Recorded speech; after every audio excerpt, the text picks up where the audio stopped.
জন্ম, মৃত্যু, বিবাহ ক'ত কেতিয়া কাৰ লগত কেনেকৈ কি হৈ যায় কোনেও ক'ব নোৱাৰে, নিজেও ক'ব নোৱাৰি সেই কথা।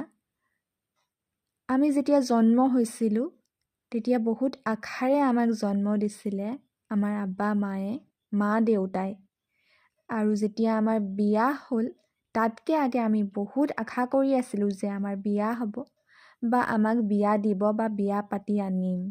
আৰু মৃত্যু এটা এনেকুৱা বস্তু যাক কোনেও কেতিয়াও কোনোদিন নিবিচাৰে, কিন্তু সি হ'বই, যিটোৱে এখন ঘৰ, এটা সমাজ, এটা পৰিয়াল হিলাই থৈ যায়। আৰু আমি এই তিনিটা বস্তুৰেই মেৰপাকত সোমাই আছোঁ।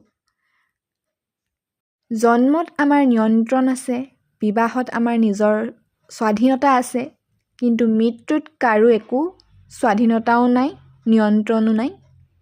সেয়ে যি এদিন আছে হাঁহি থাকক, সুখত থাকক।